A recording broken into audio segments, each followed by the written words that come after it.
Delay हो गई। मैं मीटिंग में था पीएम हाउस, तो मैं अभी वहीं से आ रहा हूँ जी।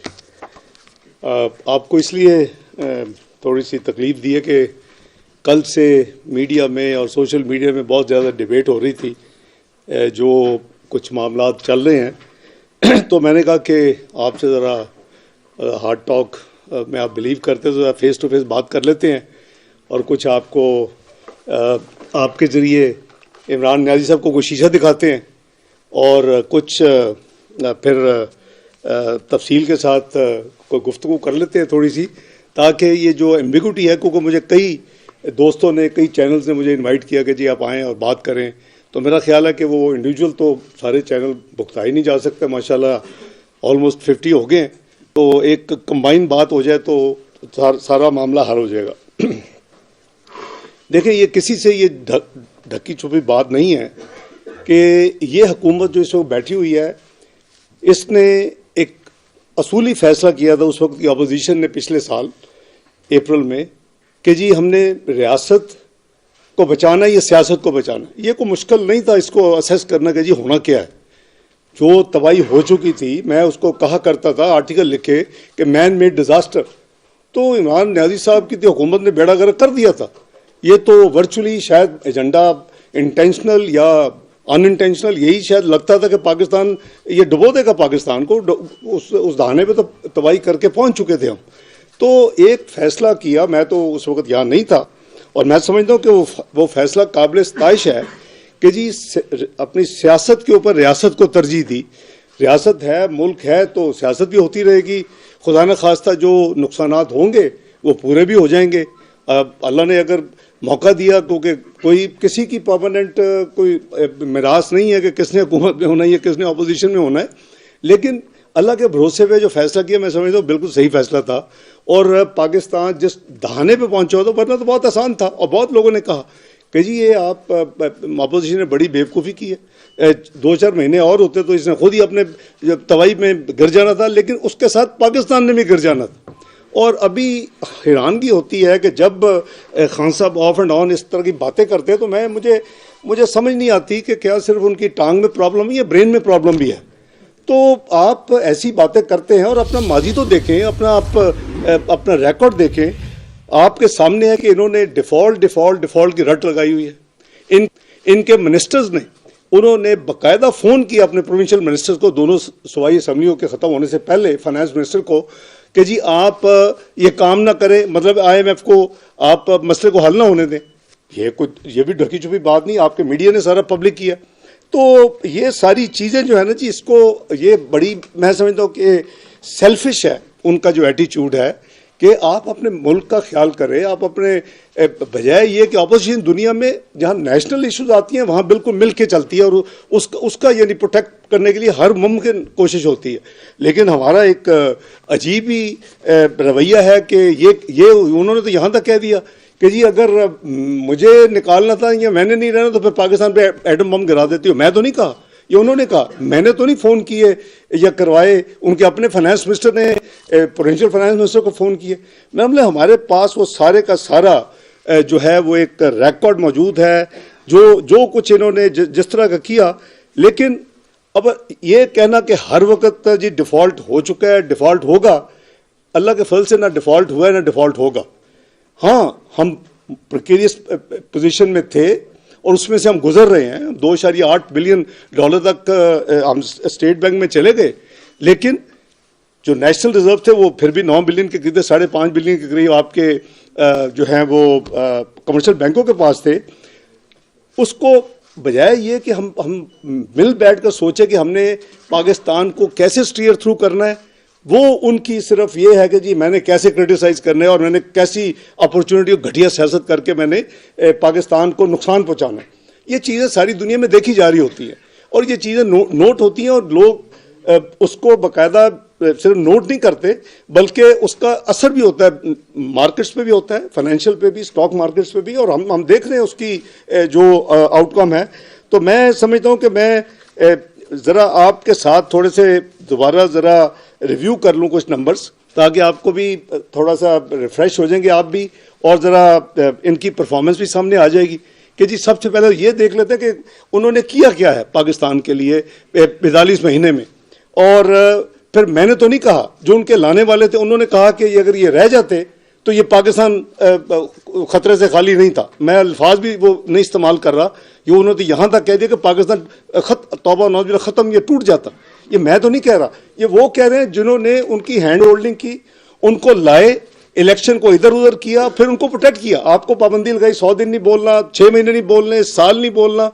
मेरा मतलब है कि ये सारी हकायक आपके सामने हैं और आज वो भी कह रहे हैं कि जी ये अगर रह जाते तो ये होता। तो मैं समझता हूँ कि कुछ चीज़ें जो है उनको चाहिए कि देखना कि जी इंटरनेशनल हालात क्या हैं, तो क्या पाकिस्तान में सिर्फ महंगाई हो रही है, कहीं और भी हो रही है। और उसके अलावा जो हमारे जो फ्लड्स की सिचुएशन हुई है उसकी वजह से हम वीट भी इंपोर्ट कर रहे हैं, हम फर्टिलाइज़र भी इंपोर्ट कर रहे हैं, हम दालें भी इंपोर्ट, हम कई चीज़ें इंपोर्ट, हमने फ्यू बिलियंस ऑफ डॉलर्स हमने इसके ऊपर खर्च कर दिए हैं पिछले चंद महीनों में, यानी फ्लड के बाद। तो वो भी एक जाहिर है कि उस मुल्क को ज़रूरत है, और फ्लड्स के जो लॉसेज हैं वो ये तो नहीं हो सकता कि जी अब चीज़ें ना मंगवाई जाए। तो जो मिसमैनेजमेंट और जो बैड गवर्नेंस थी, वो मैं समझता हूँ कि वो वजह बनी है पाकिस्तान की इस पॉइंट के ऊपर आने पे। वो मैं ज़रा बाद में आपको थोड़ा सा मज़ीद आपसे अपने माइंड शेयर करूँगा, लेकिन पहले मैं उनके चंद जो उनके हैं ना जी की फिगर्स, वो मेरे ख्याल हम ज़रा रिफ़्रेश कर लेते हैं कि जी किधर थे और किधर पाकिस्तान को ला के खड़ा कर दिया। आपको याद होगा कि जो फिस्कल डेफिसिट था वो इन्होंने 7.9% पे छोड़ा, और जो करंट अकाउंट डेफिसिट था वो 4.6% ऑफ GDP पे छोड़ा, जो कि करीबन $17.5 बिलियन था। जो ट्रेड डेफिसिट था वो करीबन 39.7 बिलियन डॉलर पे इन्होंने छोड़ा। ये एक हकायक है जो कोई डिनाई नहीं कर सकता, ना खान साहब डिनाई कर सकते, ना हम में से कोई डिनाई कर सकता है। हाँ, ये बात ज़रूरी है कि यानी जो परफॉर्मेंस थी और जो इंडिकेटर्स थे, वो अगर आप 2013 के इंडिकेटर देखेंगे और 2018 से कंपेयर करेंगे तो पाकिस्तान किसी और जगह पे खड़ा था, और आज हम किसी और जगह पे खड़े हैं। ये हमने ये जो एक साइकिल गुजारे हैं 2013-18 का, 20 से 18-22 का, और अब जो उसमें से गुजर रहे हैं ये उसी की जो है बाकियात में से गुजर रहे हैं, उसी के तबाही के जो कंटिन्यूटी उसको रोक के या उसको कम करके उसमें से गुजर रहे हैं। तो इसी तरह जो आपकी GDP ग्रोथ है, जो किसी भी मुल्क के लिए सबसे ज़्यादा ज़रूरी है, और उसी से आपकी खुशहाली होती है, उसी से आपकी तरक्याती काम चलते हैं, उसी से आपके लोगों को रोज़गार मिलता है, उसी आपकी फ़ी का सामने होती है। इन्होंने क्या किया, वो बहुत कहीं मैंने तो बहुत हाई GDP ग्रोथ छोड़ी थी। ओ भाईजान, हमारी एवरेज जो थी 5 साल की 4.7% थी। नंबर आपके पास है, इकोनॉमिक सर्वे आपके पास है, यू हैव एन एक्सेस। और आपकी जो एवरेज है, हालांकि लो बेस के ऊपर आपने जब 51 बिलियन तबाही की GDP की एक साल में डॉलर की, तो उसके नतीजे में आपका फिर बेस लाइन हुई, तो वो उसको भी छोड़े, सिंपल एवरेज निकाल लें, इनकी 3.5 है भाई। 4.7% GDP ग्रोथ एवरेज एक गवर्नमेंट की अच्छी है, या 3.5 आप कह दीजिए ये गवर्नमेंट तबाही कर रही है। इसी तरह आप इनकी जो यानी देखेंगे कि इनके टेन्योर में 26 बिलियन की GDP में ग्रोथ हुई है, $26 बिलियन की बात कर रहा हूँ। और 5 साल में PMLN के जो 2008-13 थे उसमें $112 बिलियन की ग्रोथ थी। ये आपके सामने है। अगर कोई इसको डिनाई कर सकता है तो मुझे साबित कर देगा जी नहीं, आपकी 112 नहीं है और उनकी 26 नहीं है। इसी तरह पर कैपिटा इनकम है, देखे ना, फी का सामने लोगों ने तो उसी को देखना है। तो हमने जो $1399 से पकड़ा और $1768 पे लेके गए 5 साल में, $1389 1768, तो इसका मतलब 27% हमने इजाफा किया, और अमाउंट जो है वो ऑलमोस्ट हमने $379 पर कैपिटा इनकम में हमने इजाफा किया, विच इज 27%। अब इनकी देख लें आप, यानी 42 महीने में इन्होंने सिर्फ $30 का इजाफा किया, उसमें 68 था हमारा, उसको 1798 पर कैपिटा पे आमदनी छोड़ के गए। क्या ये कोई सेलिब्रेट करने का मुकाम है? और हमें कोई मुद्दे इल्ज़ाम ठहराने का इल्ज़ाम है? अल्हम्दुलिल्लाह हमने परफॉर्म किया, हमने पाकिस्तान को ये नंबर दिए। ये बिल्कुल भूल गए हैं कि पाकिस्तान में ये हुकूमत के आते ही एक फ्लड्स का एक कैटास्ट्रोफी हुई, और उस फ्लड्स के नतीजे में 30 अरब से ज़्यादा डॉलर के पाकिस्तान के लॉसेज हुए हैं और हंड्रेड्स ऑफ बिलियन जो है उसके लिए रिक्वायर्ड थे रेस्क्यू इमीडिएटली और हेल्प के लिए। वो अल्हम्दुलिल्लाह कई सौ अरब खर्च हुए और खर्च होंगे, लेकिन जो हमारी रिक्वायरमेंट अगले 3 से 4 साल वो 16 अरब डॉलर की है।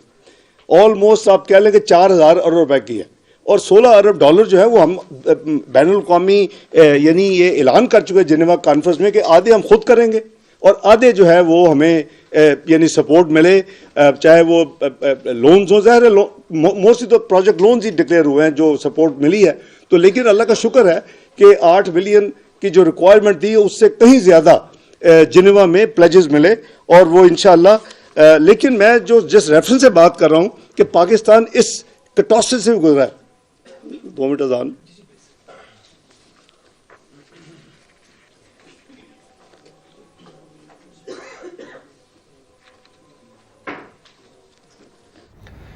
इस्लामाबाद में वज़ीर ख़ज़ाना इसहाक़ डार इस वक्त न्यूज़ कॉन्फ्रेंस कर रहे हैं। उन्होंने कहा कि रियासत या सियासत पर फैसला अपोजिशन को करना था, अपोजिशन ने सियासत पर रियासत को तरजीह दी। इमरान न्याजी को आज आईना दिखाएंगे, मुल्क की मईशत का बेड़ा गर्क न्याजी साहब ने किया है। दुनिया में कौमी मफाद पर हर जमात एक हो जाती है। डिफ़ॉल्ट की कई रोज़ से रट लगाई जा रही थी। पाकिस्तान डिफ़ॉल्ट हुआ न कभी होगा। जो इमरान को लाए उन्होंने ही कहा कि इमरान रहा तो मुल्क टूट जाएगा। मौजूदा हालात की वजह से बैड गवर्नेंस थी। वज़ीर ख़ज़ाना इसहाक़ डार के इमरान खान पर ज़ाती हमले भी उन्होंने कहा कि नालायकी इस मुल्क की मईशत की तबाही की असल वजह बनी है।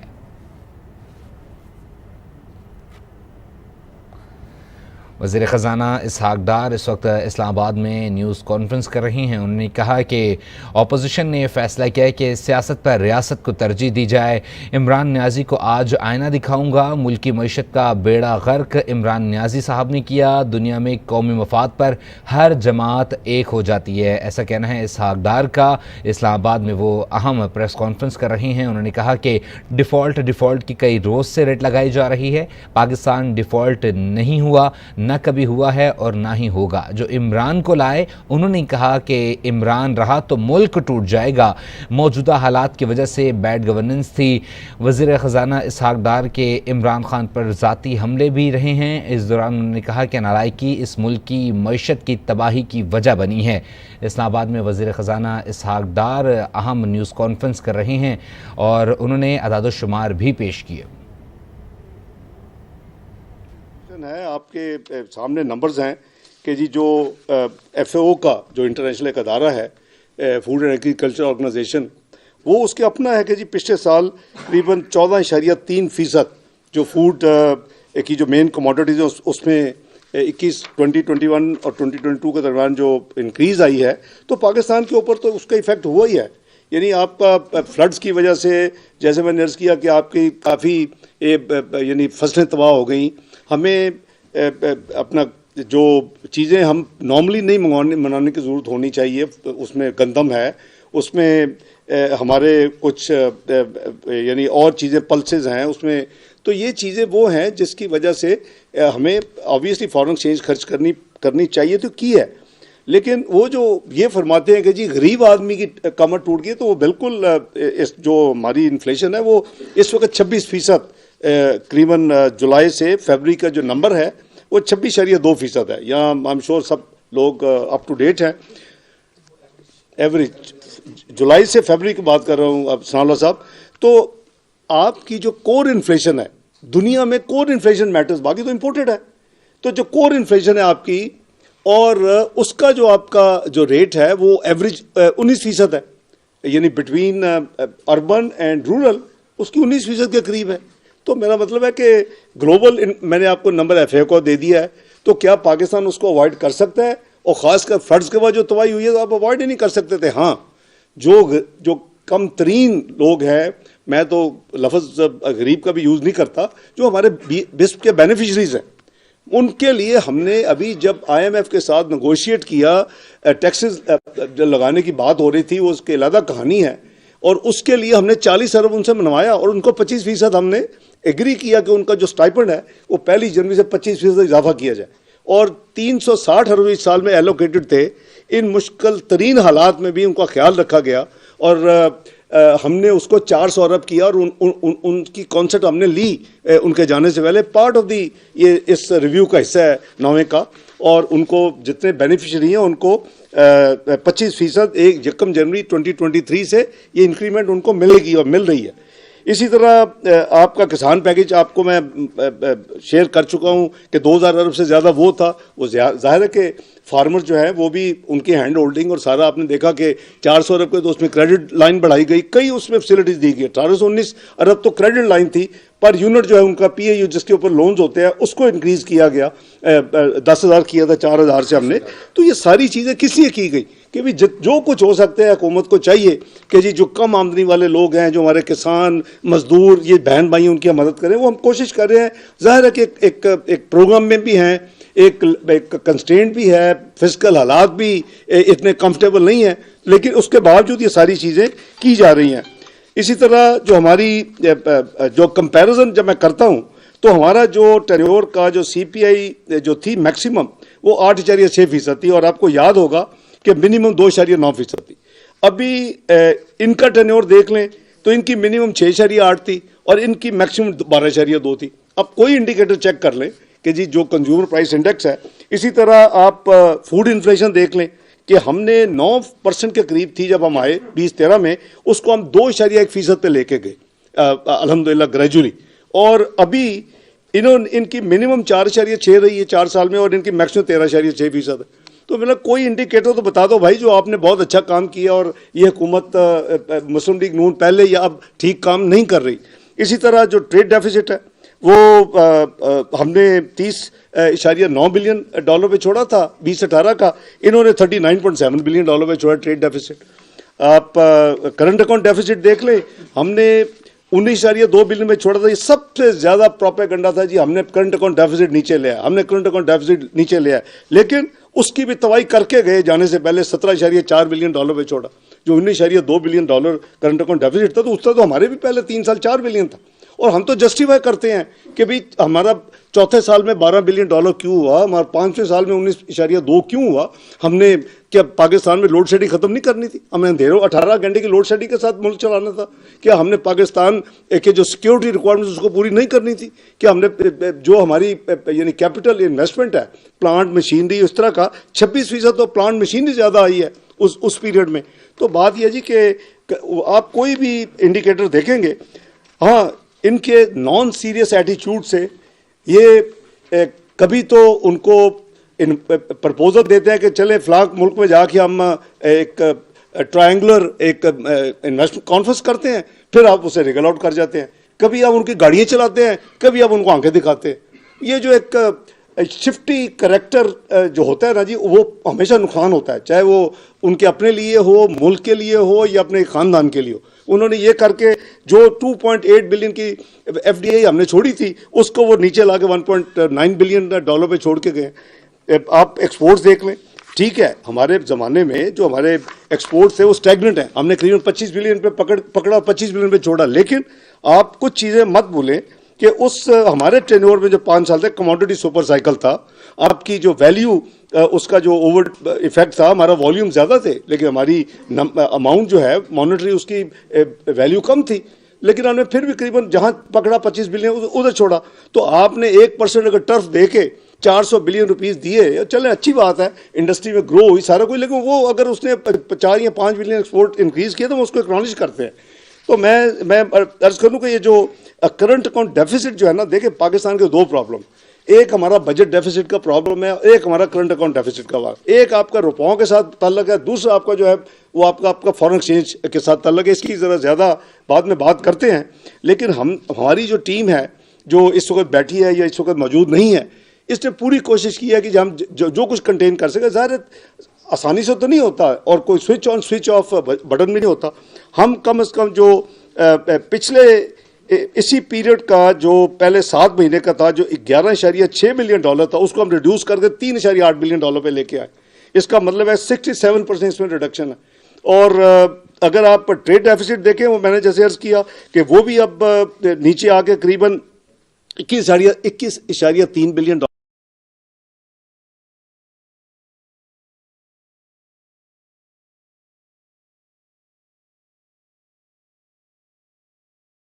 कमी आई है, मैं ये नहीं कह रहा कि कमी नहीं आई, लेकिन अगर आपकी एक्सपोर्ट 8.7% कमी हुई है तो आपकी इंपोर्ट जो है वो 23.6% से कम हुए हैं।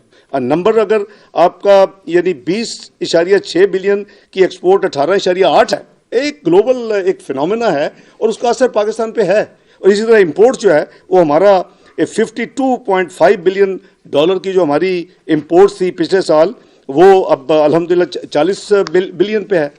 मैं सिर्फ ये इसलिए आपको फिगर्स दे रहा हूँ कि एक स्वीपिंग स्टेटमेंट देना कि रुपी स्लॉटर्ड और ये हो गया वो हो गया, तो भाई आप जिम्मेदार हैं उसके। मैं उसमें ज़रा मैं ब्रॉडर बात कर दूँ, मैं नंबर्स आपसे ज़रा कंप्लीट कर लूँ जी।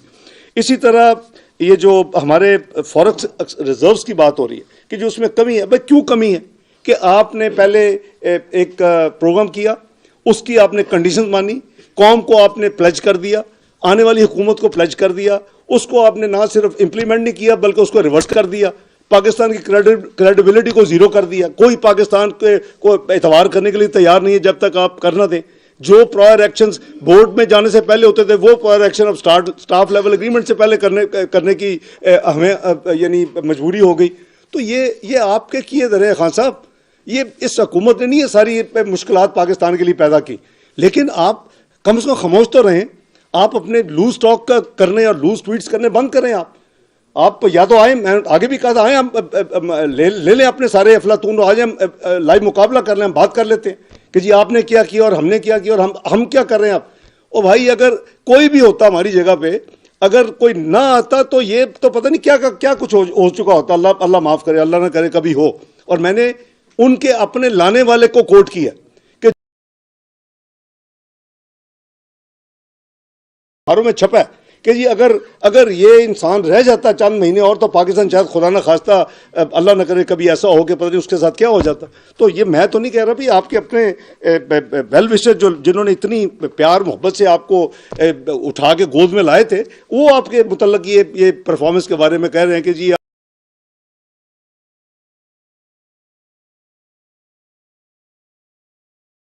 कि हमने इस वक्त जो है वो आपको पता ही है कि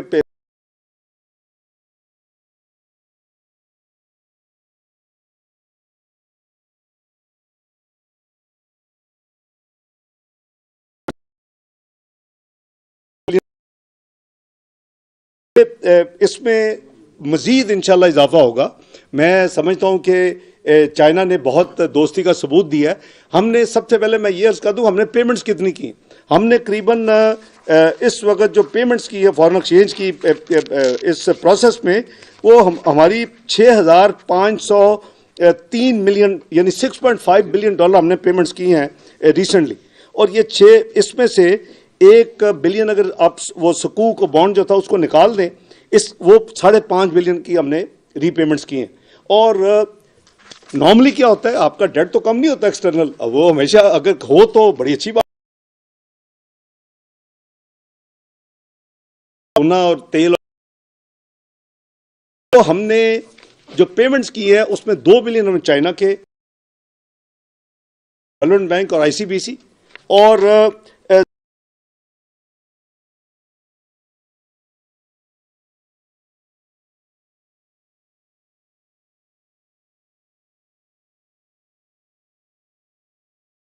नहीं है, लेकिन ये जनरली दोबारा या रिन्यू हो जाती हैं या रोल ओवर हो जाती हैं या आपको नया लेंडर रिप्लेस कर लेता है, आपका स्टॉक जो है वो कम नहीं होता। लेकिन इस वक्त एक्चुअली हमारा जो स्टॉक है वो अभी आपको मैं नंबर्स दूंगा, वो कम हुआ है इस पीरियड में जो खासकर ये हम गुजर रहे हैं।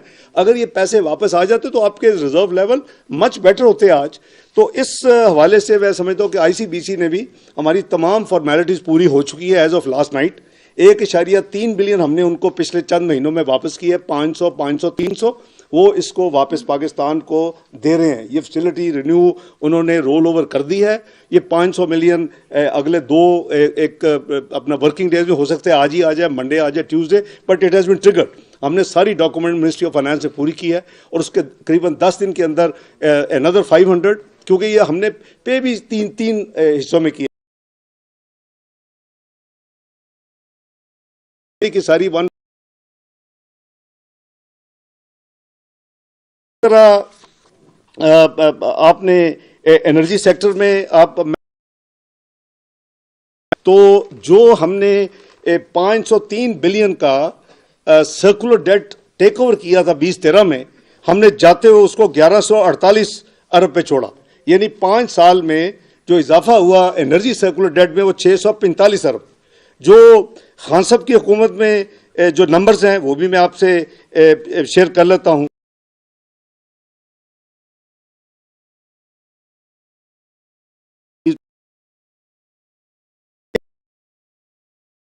का जो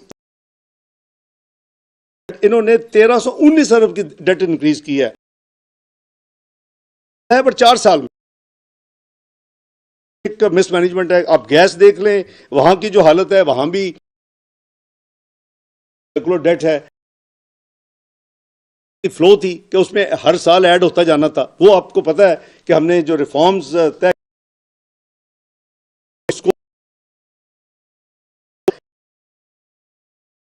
उसको हम देख भी रहे हैं और इंशाल्लाह उसके ऊपर हम अमल भी कर रहे हैं। जो पब्लिक डेट लायबिलिटीज मैं समझता हूँ वो बहुत ही खतरनाक सूरत हाल उसकी हुई है इस पीरियड में। अगर आप देखें कि जो पब्लिक डेट लायबिलिटी जो थी, जिसका ये हर जगह पे जाकर जिक्र करते थे कि हम डेट ट्रैप कंट्री हैं और मैं 10,000 अरब अगर हुकूमत मुझे मिलेगी तो मैं कम करूंगा, फिर जब हम ये इलेक्ट हो गए तो फिर भी वही था 30,000 अरब डेट ट्रैप में है। वो ये 54,000 बिलियन पे छोड़ के गए। यानी 30,000 के पब्लिक डेट एंड लायबिलिटीज को ये 54,000 बिलियन पे छोड़ के गए और ये 79% इजाफा करके गए। ये एक तरफ 1947 से लेके 2018 तक का डेट और उसमें 79% इजाफा 4 साल में इस मुल्क में डेट का हुआ है। और वो इंक्रीज इन डेट और फिर miss handling of policy rate जो कि 6.5% मुस्लिम लीग नून ने छोड़ा था, वो इनके ज़माने में कहाँ से चला गया। अब वो तो उसकी ऑफ शूट है जो कुछ हो रहा है और उसको तो एक दिन एक महीने में तो ये एक साल में तो नहीं, ये टाइम लेते हैं ये सारी चीज़ें ठीक होने में। उसकी वजह से जो 1750 अरब में डेट सर्विसिंग होती थी वो 5,000 अरब से क्रॉस कर चुकी है सालाना। तो ये हमारी ब्लीडिंग है और मिसमैनेजमेंट इसका मेन इसकी वजह है। इसी तरह अगर प्योर पब्लिक डेट अगर मैं लायबिलिटीज निकाल दूं तो इन्होंने 25 जो है ट्रिलियन या 25,000 अरब पे इन्होंने टेक ओवर किया था लायबिलिटीज को निकाल के, जो कि पब्लिक डेट स्टेट ने पे कर रहा है। लायबिलिटीज है वो जो भी अदारे हैं वो भी उसकी एडिड है, वो उन्होंने रुपए देने हैं तो उसका होगा, लेकिन उसका फॉरेन एक्सचेंज कवर का मसला ऑब्वियसली होता है। वो इन्होंने 49,000 बिलियन पे छोड़ के गए, 25,000 लिया, आए थे 10,000 कम करने के लिए और इसमें ये जो इजाफा ये करके गए हैं ये करीबन 24,000 अरब का इसमें इजाफा किया। और ये फिगर आपका जून 22 का है, ऑफिशियल फिगर है, आप चेक कर सकते हैं। तो डेट टू जीडीपी जो कि मेन है, जो दुनिया देखती है कि परसेंटेज डेट टू जीडीपी, तो पब्लिक डेट की जो 63.7% पीएमएलएन ने छोड़ी थी पब्लिक डेट टू जीडीपी, वो खान साहब 73.5% पे छोड़ के गए हैं और इस वक्त जो है वो 69.7% है। थोड़ी सी उसमें करीबन 3 आप कह लें कि 8% की इंप्रूवमेंट है एज ऑफ टुडे। तो ये आपका जो है वो इनका ये डेट प्रोफाइल है। आप ऑब्वियसली इनकी जो है एक्सटर्नल लायबिलिटीज वो और ज़्यादा खौफनाक है कि external liability debt and liability जो हैं वो जून 2018 में 95 बिलियन डॉलर थी, जून 2018। वो जून 22 में वो 130 बिलियन डॉलर थी और इसमें 35 बिलियन डॉलर का इजाफा हुआ।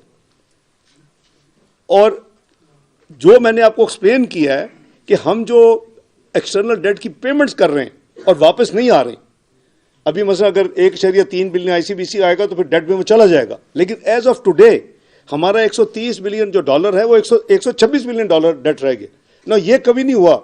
अगर ये मसलन इंक्रीज करंट अकाउंट डेफिसिट तो इंक्रीज होता ही होता है ना जी। करंट अकाउंट डेफिसिट आप लायबिलिटीज अगर फैसिलिटी है अपना रिन्यू हो जाए, रोल ओवर हो जाए, आपने पैसे लिए जैसे चाइना ने लिए फिर वापस कर रहे हैं, हमें दोबारा फैसिलिटी दे रहे हैं, लेकिन करंट अकाउंट डेफिसिट तो आपका अपना ऐड होता है आपके डेट में।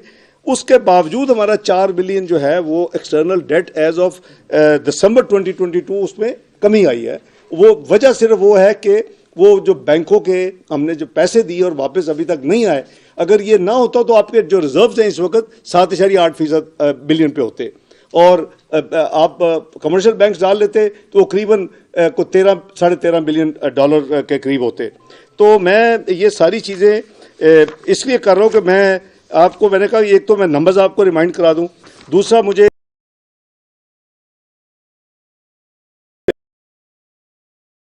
रुपए की डिवैल्यूएशन की बातें हुई हैं,